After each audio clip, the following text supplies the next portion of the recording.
Welcome to the Deep Dive. This is where you come when you need to get up to speed on a big, complex topic, maybe for work, a new passion project, or just because you're curious and you want it distilled without wading through everything yourself. And today, our goal is really to hand you the roadmap for making new knowledge actually stick.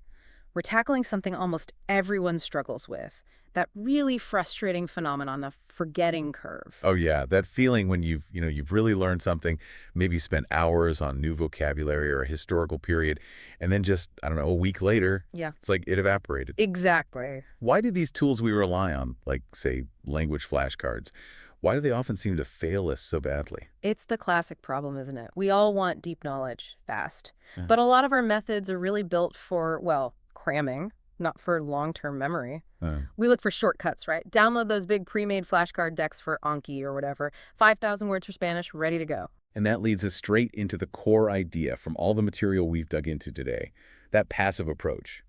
Just grabbing someone else's work, Yep. that's actually where it often falls apart. Absolutely. This deep dive is all about the mechanics of making memories last. And the science, the research, it all points to one really fundamental principle. Personalization is key.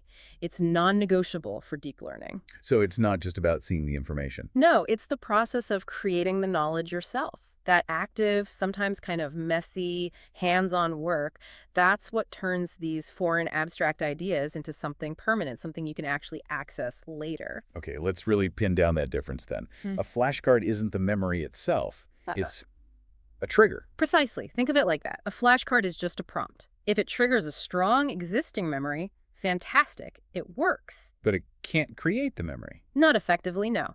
Flashcards are great for reminding you of a strong experience you already had, but they're actually pretty terrible at creating that initial strong memory. And that's why you're saying those downloaded decks, the ones someone else made. They're often close to useless for most people, yeah, because you didn't have that initial personal experience of creation.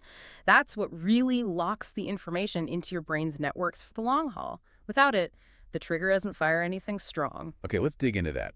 Why does the brain seem to actively push back against information that isn't, about us? You mentioned the brain is like a filter. What's it filtering for?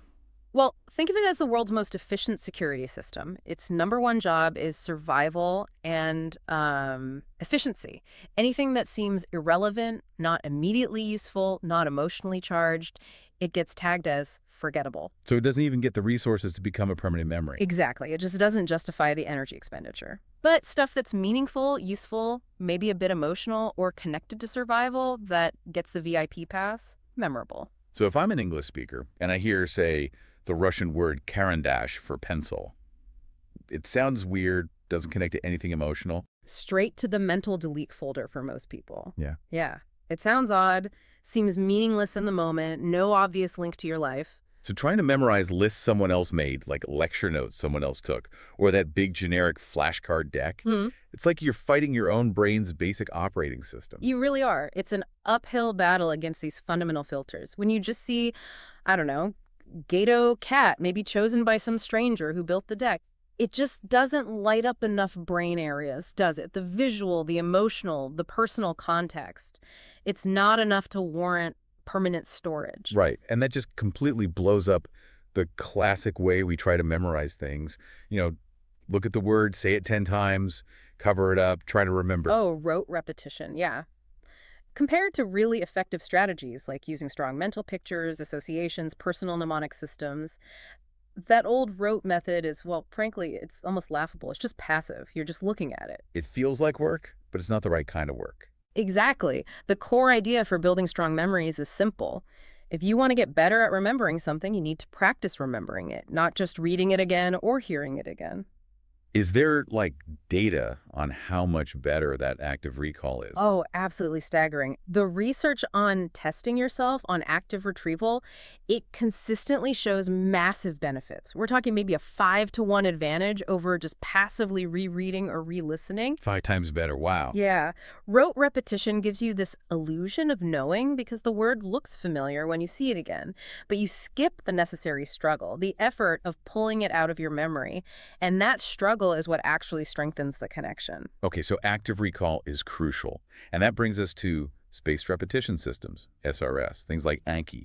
They're designed to fight the forgetting curve by timing reviews perfectly, right? Just before you forget. The timing algorithms in SRS software, they're mechanically brilliant. They Ah. really are the best tool we have for scheduling that recall practice. But this is the huge paradox. There's always a but. There is.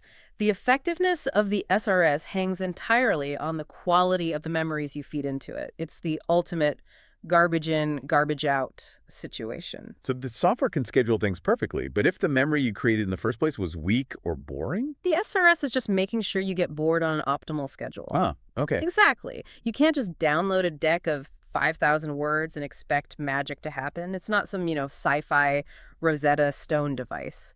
If you didn't build a strong personal anchor for that word or concept initially, Then the SRS review just reminds you of that weak, boring first encounter. precisely, you see the card, you struggle, maybe you kind of remember, maybe not, and you're reminded of how tedious it felt the first time. That weak memory fades fast, and pretty soon you just stop using the whole system out of frustration. So the system itself, the timing is great, but we fail the system by giving it weak, generic stuff.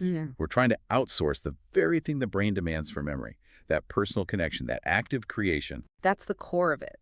The memory itself has to be deep, meaningful, multisensory right from the start. If the card doesn't resonate, if it's not memorable on its own, no amount of perfectly timed reviews will save it from the brain's trash filter. Okay, so if just passively receiving information doesn't work, the alternative has to be active creation. Yeah. What's happening in the brain, psychologically, neurologically, when we actually make our own learning materials, like our own flashcards? Well, the simple act of creating something, whether it's, writing a summary, making up a story, or building that personalized flashcard, it immediately makes the information feel like part of you.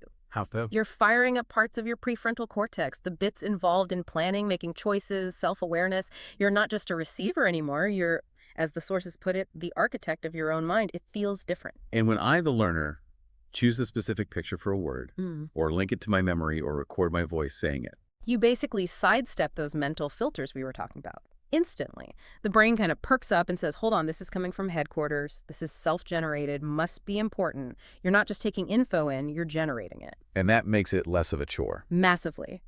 The sources describe this card building process as potentially one of the most fun and satisfying parts of learning a language, because you're using your creativity, your whole mind, not just some dull repetition function. It flips studying from being a burden into, well, an engaging intellectual game. Okay, let's get practical. To make a really strong, lasting memory for one new word, the sources say we need 4 key ingredients mixed together. That's right. You need the spelling, the sound, the meaning, and that crucial fourth piece, the personal connection. Got to hit multiple angles, multiple neural pathways. Let's unpack meaning and connection first. This is where we move beyond just, like, cat gato. Definitely. For meaning, the sources have this great recommendation. Use Google Images. They call it the best storytelling tool ever invented, but you have to be active about it. You search for your word, let's say skep, the Swedish word for ship. Don't just grab the first image. Scroll through. Look at dozens of ships. And while I'm scrolling, You're consciously playing spot the differences. Compare that sleek modern yacht to the old rusty fishing boat or the giant container ship. You are actively deciding which specific image best captures your idea, your feeling of skep. That act of choosing, of comparing and selecting, that's part of the learning. You're building a specific visual anchor. so if I pick a specific picture, maybe a slightly creepy, rusty trawler that reminds me of some documentary I saw years ago, I've already put some mental work into it. Exactly. You've anchored it visually. Now you add the personal layer. Just take a moment.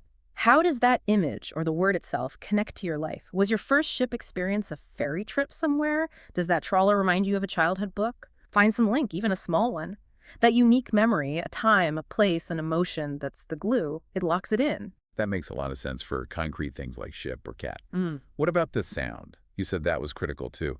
A lot of us, myself included, probably get lazy here and just use like bad English approximations of the sound. That's a really common and pretty fatal mistake. It creates what the sources call broken words.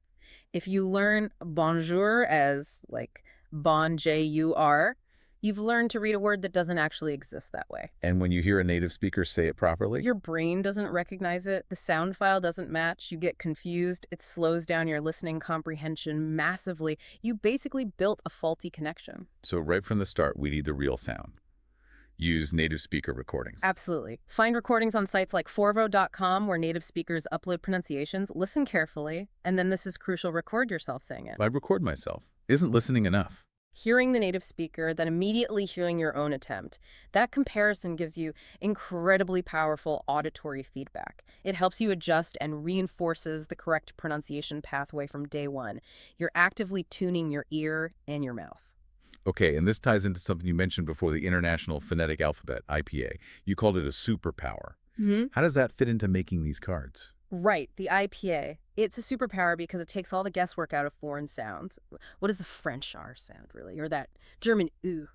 English descriptions are often, frankly, terrible and ambiguous. The IPA gives you one unique, precise symbol for every single sound humans can make. So if I invest a little time learning the basic IPA symbols. You can look at the transcription for carandash or bonjour and know exactly how to shape your mouth, where to put your tongue. It demystifies it. It makes it less foreign. Precisely.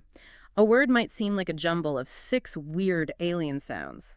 But if the IPA shows you it's just a new combination of 6 individual sounds you can learn to make, suddenly it's not so scary. It's just a new sequence, like remembering a phone number or an unusual name. It removes that vague, I can't even describe that sound feeling. Okay, this all sounds incredibly thorough, which is great for memory, but also like a lot of work for just one word. If someone commits to this, what kind of daily workload are we talking about? The sources mentioned aiming for 30 new cards a day. Yes, and that distinction is absolutely vital. It's 30 new cards, not necessarily 30 new words. The whole point here is to break things down, to simplify. Ah, okay. A single, potentially complex word might need, I don't know, a small handful of cards to tackle its different pieces. The sound, the form, the meaning, breaking it into the smallest, easiest to remember bits. Can you walk us through an example? How would you break down one word into multiple cards? Sure. Let's take a German noun like die Katz, which means the cat. It has a gender, feminine, a specific plural form, Katzen, maybe we want to link it to a verb, instead of one monster card cramming everything in. You'd make separate cards. Exactly. Maybe like this. Card 1. Front says de Katze. Back has your personally chosen image of a cat, maybe that slightly terrifying one, plus your specific personal memory link. This card is just for meaning and connection. Card 2. Front says Katze, perhaps with the IPA symbols. Back has the audio recording, maybe your recording, and whatever mnemonic image you use to remember feminine gender. This card is purely about sound and gender. Card 3. Front shows Katze, singular. Back shows the plural form, Katzen, maybe with its own mnemonic for that specific plural ending pattern. This card is just for the plural form. Okay, I see. So one word, Katze, becomes 3 distinct, simple learning moments. Each one focused on just one tiny bit of information. Precisely. And that simplicity is what makes it manageable and fast. The SRS can handle retaining loads of information, but the individual pieces you feed it need to be simple, clear, and quick to recall. This way, when that gender card for Katze pops up 3 months later, you just think, feminine? Boom. Done. It's efficient, not frustrating. Vocabulary feels more concrete, but now we hit the really abstract stuff, the things that scare people off languages. Grammar rules, endless conjugation tables, those Russian declension charts, or the 65 ways to conjugate a French verb, or 16 ways to decline one German adjective. These are just rules. They don't have pictures. How do we personalize that? Right, this is where abstract grammar can feel like this huge, intimidating wall, and it's where we really need to deploy visualization, what the sources call the mnemonic imagery game. Because grammar, taught abstractly, is tough. As one source beautifully put it, you're more likely to see a UFO than a dative case or a subject complement walking down the street. Yeah, they don't really exist in the physical world. They're just concepts, and the brain isn't great with pure, unanchored concepts. It really isn't, so we have to give them an anchor. We use vivid, multisensory, often completely absurd images to memorize these seemingly nonsensical bits of grammar. The classic and maybe most frustrating example is German genders. Yes, Mark Twain's nemesis, where the assignments seem totally random. Random is putting it mildly. It's famously arbitrary. A tree, der Baum, is masculine, okay? But its leaves, das Blatt, are neuter. A dog, der Hund, is masculine, but a cat, die Katze, is feminine, even if you're talking about a male tomcat. trying to just memorize der Baum, das Blatt, die Katze by brute force.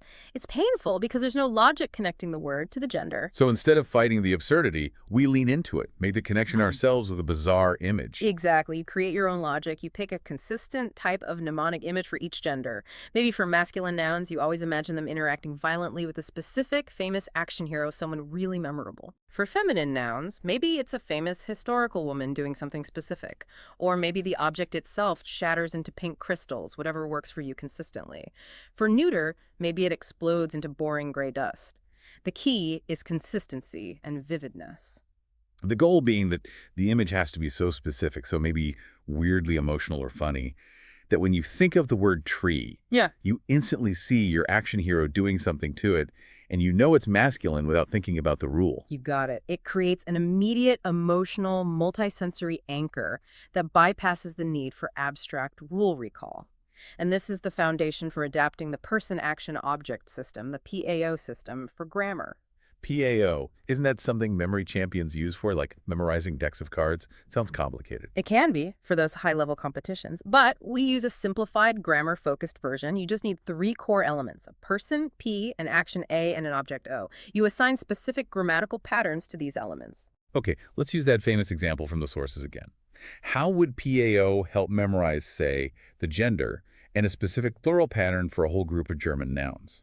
Right. So first, you assign your anchors. Let's say, for argument's sake, you decide Arnold Schwarzenegger will always be your P, representing plural pattern number 1, like maybe nouns that add E in the plural. Then you pick an action, A, that represents masculine gender. Let's use the example, explodes. Very masculine, very Arnold. Okay, Arnold P explodes A. What's the object? The object O is a representative noun from that category. Let's stick with the dog, der Hund. So your memorable little story for masculine nouns using plural pattern 1 becomes Arnold Schwarzenegger explodes a dog. Whoa. Okay, that's vivid, but hang on. Isn't this just swapping one kind of memorization nightmare, the clench and chart, for another? Now I have to remember Arnold exploiting dogs and different stories for other patterns. That's the immediate reaction, and it's a fair point. Right. But the power is in the system and the reusability. You only memorize the anchors once. Arnold always means plural pattern 1, explodes always means masculine. Once those are locked in, the system works for any new noun in that category with almost no extra effort. Ah, I see. So the hard work is setting up the initial system, assigning Arnold to pattern 1, maybe Jackie Chan to pattern 2, explodes to masculine, shatters to feminine, etc. Exactly. You front load that creative work. But then when you learn a new masculine noun that also uses plural pattern 1, say desk, der Schreibtisch, you don't need a new story. The system automatically generates Arnold Schwarzenegger explodes a desk. It links instantly. It turns those awful abstract charts into a set of reusable, vivid, memorable stories. And humans are wired to remember stories, not lists of endings. Okay, that makes more sense. Does this work even for really abstract nouns? Things like year, das Jahr, or honesty, die Ehrlichkeit, or freedom, die Freiheit. They don't really have a concrete image. It does, absolutely. It just requires a bit more creative muscle up front, which, again, is part of the learning. You're right, imagining a burning tennis ball is easy. Imagining a burning year, that takes a second. You have to decide, what does that look like to me? Maybe it's a calendar on fire. Maybe it's a specific memory from that year exploding. So you have to invent the image for the abstract thing first. You do. Or for shattering honesty, maybe you picture a glass, heartbreaking. Whatever it is, the point is, even spending that moment inventing a slightly absurd, maybe emotional image for an abstract concept is still far easier and more memorable than trying to attach a gender to the word honesty with absolutely no image at all.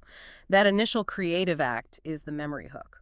Okay, let's connect this idea of creating personalized memories to actually learning grammar in sentences, learning how the language works.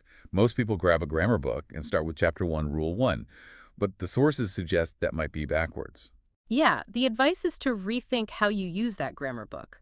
Don't see it as a rule book to memorize chapter by chapter. Instead, view it as a fantastic source of simple, correct example sentences and dialogues.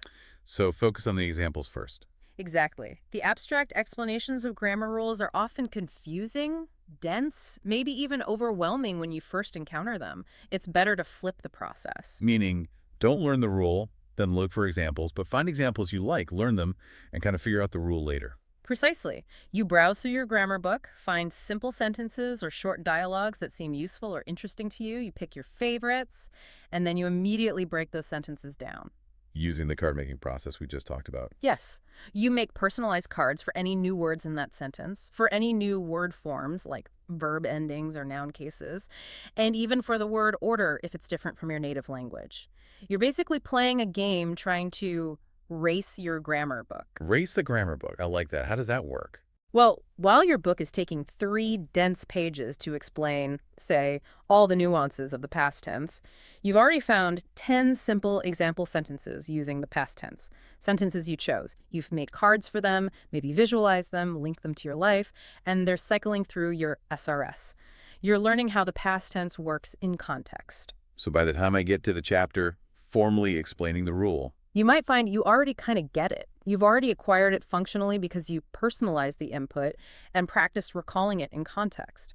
The formal explanation then just clarifies or confirms what you've already started to internalize. and this works because grammar, even though it seems infinitely complex, really boils down to just a few basic operations. That's the key insight. All the complexity comes from just 3 things. Yeah. You add words, you change the forms of words, inflection, or you change the order of words. That's it. Whether it's English relying heavily on word order, dog bites man versus man bites dog, or a language like Russian that changes the word endings to show who's doing what. Exactly. Sobaka versus sobaku. It's all add, change form, or change order. And when you make personalized cards from real sentences you chose, you're naturally memorizing how these operations work in meaningful contexts, rather than just memorizing abstract rules about them. This brings us neatly to a big debate in language learning. The whole comprehensible input, CI versus output thing. Listening and reading versus speaking and writing. Yeah. Some theories even suggest you can get fluent just through input, that speaking doesn't actually help you learn. Right. That's a very prominent and sometimes contentious point in the field. The sources we looked at definitely agree that comprehensible input, basically, understanding language that's just a little bit above your current level, the whole I+1 idea, is absolutely essential. You need it for acquisition, for building your understanding. But output is different. But output, actually speaking or writing, is seen as a separate and equally vital skill, specifically for production. Input helps you understand. Output forces you to produce. To actually use the language. Yes. And output practices a crucial skill that input alone just doesn't touch. That rapid-fire cognitive process of selecting the right words, the right grammar, the right structure right now to express your specific thought. Research suggests the 4 skills, listening, reading, speaking, writing, are related but also significantly independent. If you want to get good at speaking, you got to practice speaking. If you want to write well, you got to write. And here's where it connects back perfectly to personalization. The absolute best kind of input you can get is input that's directly related to your own thoughts, your own writing. This is like the ultimate feedback loop. You try to express something yourself. Maybe you write a short journal entry or an email or just a few sentences about your day and the language you're learning. Then you get it corrected by a native speaker or a good tutor. And that correction is gold. It's hyper-personalized input. It shows you exactly where your current understanding breaks down, where you made a mistake trying to express your idea, and it gives you the natural, native way to say what you were trying to say. That's incredibly relevant and memorable input. So the advice is, don't be afraid to write, even if it's messy. Make mistakes. Absolutely. Write quickly. Don't agonize over perfection. The goal is to produce language, make those inevitable mistakes, and then get them corrected. Find affordable ways to get feedback, like tutors on sites like italki.com who can just quickly review your paragraph. Every correction is a high-value learning opportunity. You'll probably learn more from one targeted correction on your own sentence than from reading 10 pages of abstract grammar rules, because that correction hits exactly what you needed to learn right then. You can then turn that correction into a new personalized flashcard. Okay, so we figured out how to create strong personal memories. But that's only half the battle, right? Yeah. We still need to make sure we don't forget them. We need to review them, and the timing of that review is critical. This gets into the actual neuroscience of how memory gets locked in long term. Exactly. We need to talk about how memories physically change in the brain over time. It starts with a structure called the hippocampus. Think of it like the brain's temporary switchboard or index card system. For recent memories. For recent memories, yeah. The things you learned today, those words, those facts, They rely heavily on the hippocampus initially. It maps out the connections. When you recall something you just learned, you're essentially accessing that hippocampal map. But that's not permanent storage. No. For a memory to become truly long-term, really permanent, something else has to happen. Over weeks, months, years, as you revisit and use that memory, the actual connections between neurons in the outer layers of your brain, the cortex, they strengthen. They become independent. They don't need the hippocampus map anymore. They gradually lose their dependency on it. The sources charmingly describe it as the memory taking on an independent bohemian lifestyle out in the cortex. It becomes part of the brain's permanent network, accessible on its own. Okay, and understanding that physical shift helps explain some really counterintuitive findings about when we should practice recalling things, right? Yeah. We think practicing immediately is best, but for long-term memory, maybe not. That's exactly right. If you have a test tomorrow, cramming and practicing immediately works. But if your goal is to remember this stuff 6 months from now, a year from now, even longer, practicing right away can actually be less effective. Why? That seems so weird. Why would practicing sooner make you remember less later? Because it's too easy. When you practice immediately after learning something, the memory is still fresh, heavily reliant on that hippocampal map. Recalling it takes almost no effort. Your brain basically goes, okay, got it.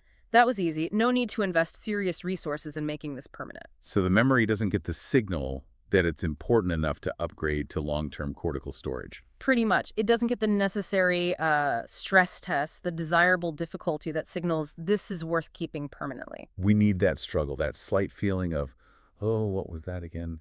That's the sweet spot. There are studies, classic ones, involving students learning obscure facts. They tested different groups. Some practiced recalling the facts almost immediately. Others had their first practice session delayed, significantly delayed, sometimes up to 28 days later. Nearly a month later for the first review. Yeah, and then they tested everyone's final recall much later, say 6 months down the line. And what happened? The results were striking. The group that practiced immediately might score, say, 27% on the final test 6 months later. But the group whose first practice was delayed by 28 days, their final scores often doubled.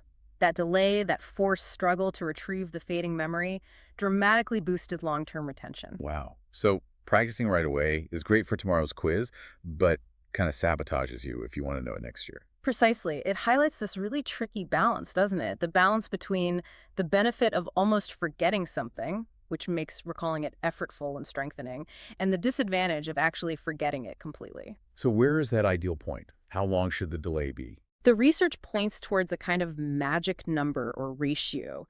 The optimal time for that first crucial review seems to be around 10 to 20% of the total time you want to remember the information for. Okay. Can you give an example? Sure. If your goal is to remember something reasonably well for about a year, 365 days, the ideal time for that first really effortful review would be somewhere around 36 to 73 days after you first learned it, somewhere in that 1-2 month window. And this is what the spaced repetition software, the SRS, is designed to calculate automatically. Exactly. That's the beauty of it.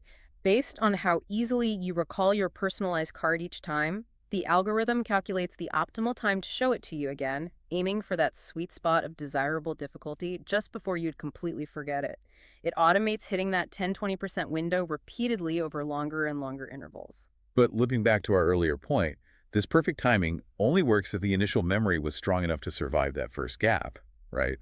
If the memory you created was weak and generic. It'll be long gone by day 7, let alone day 28 or 56. Mm-hmm. The SRS will just keep showing you a card you can't remember. But if you created a strong, personalized, multi-sensory memory using the techniques we talked about, It survives the initial delay. it survives. Then it gets that potent, effortful recall practice triggered by the SRS at just the right time. And that successful struggle helps push it out of the hippocampus and into those permanent cortical networks. The whole system works together. Strong initial creation plus perfectly timed recall practice. That's the path to lasting retention. #outro. Okay, so after diving deep into the brain science, the creative process, the timing, what's the big takeaway here for someone listening who really wants to learn something deeply and make it stick? I think it means you really need to shift your whole mindset about studying. Stop being a passive consumer. Stop just reading, highlighting, or downloading other people's stuff like grammar charts or pre-made decks. You have to become the active creator, the architect of your own memories. Make it personal. Make it intensely personal. Anchor every new piece of information, vocabulary, grammar, concepts to your world using vivid images, your experiences, your voice. Create those multisensory flashcards. And then leverage the power of SRS to schedule your recall practice perfectly, hitting that almost forgot it sweet spot again and again. And the result, ideally, is that learning stops feeling like this awful, draining chore. And it starts to feel like, well, like an engaging puzzle, an intellectual sport, maybe even, as the sources say, an inexhaustible source of joy. Because you're actively building something inside your own head and you can feel it working. I want to leave our listeners with one final thought, building on what you said about output actually speaking and writing. We know it's essential, but there's that huge psychological hurdle for so many people. Ah, yes. The fear factor. Social shyness. The universal fear of sounding stupid, of making mistakes in front of others. It's massive. So many people, especially adults learning languages, are just shy, embarrassed, sometimes almost paralyzed when it comes to actually speaking if they don't feel fluent. They might know a lot passively, but they can't activate it because they haven't practiced producing language, partly out of that fear. But the sources pointed out something interesting, that maybe Americans, culturally, have a bit of an advantage here. We tend to be maybe more willing to just jump in and try, even if we sound terrible. That's a fascinating point they raise, and if it's true for you, listener, use that. It's a huge asset. Look, a bad accent, you can still communicate basic needs, but a good accent, fluency, confidence, that achieves so much more. The key is overcoming that deep-seated cultural politeness or fear that stops you from just trying. The source had a provocative way of putting it. What was that? It said you should almost dare to make fun of the foreigner's accent as effectively as you can as you learn his language. Whoa. Okay, what does that mean practically? It's not actually making fun of people, surely. Yeah. No, not literally mocking people. It means adopting that same fearless, analytical, almost playful approach to the sounds and rhythm of the language yourself. It means shedding the self-consciousness, mimicking aggressively, trying things out loud, not worrying if it sounds perfect initially. It's about overriding that internal censor that says, ooh, that sounds weird, better not say it. So embrace the awkwardness. Yeah. Embrace the mistakes as just data points on the path to getting better. Absolutely. Push past the shyness. Engage. Remember, every single conversation, every mistake you make and get corrected on, that's providing you with the most valuable, targeted, memorable input, imaginable input based on your attempt to communicate. So dare to sound imperfect. Dare to be understood anyway. Dare to be the architect not just of your memories, but of your future fluency. A powerful challenge to end on. That's all the time we have for this deep dive. Thanks for joining us. See you next time.